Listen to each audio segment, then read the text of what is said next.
If you plan to attend college this fall, the time to fill out your FAFSA is now.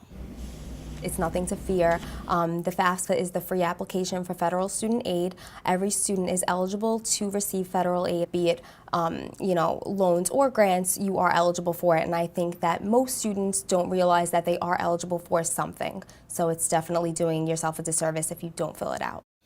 Each school sets its own financial aid due date, and there, money is available on a first-come, first-served basis. So advisors say, don't waste time and get those taxes done early. The sooner the better, because it won't cause any issues down the road when you have to go back and update your FAFSA. So once you have it done, you're ahead of the race by completing your FAFSA as soon as your income tax is completed. This can be confusing for families, since the amount of money you receive is affected by the amount of money you have.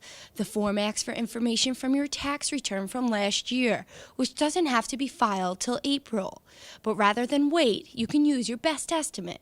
FAFSA comes out on January 1st of every year.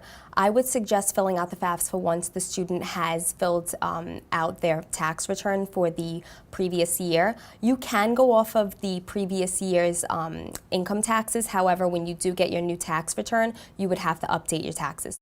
Never mind filing late. Students' biggest mistake is not filling it out at all.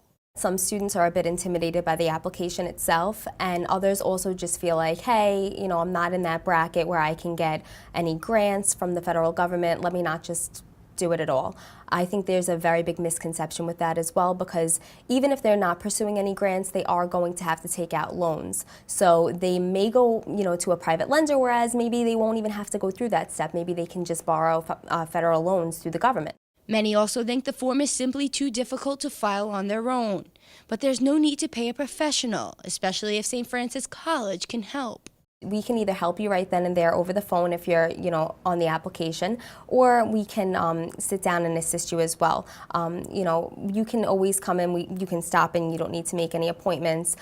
Usually a counselor is readily available.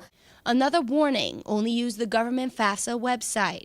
Other addresses can take you to sites that charge hundreds of dollars. The first letter of FAFSA is F, and that means free. So you are going to the FAFSA website. There is only one, and it is fafsa.ed.gov.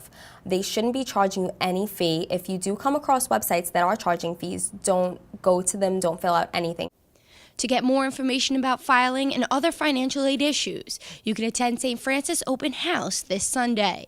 Reporting for Currents, I'm Michelle Powers.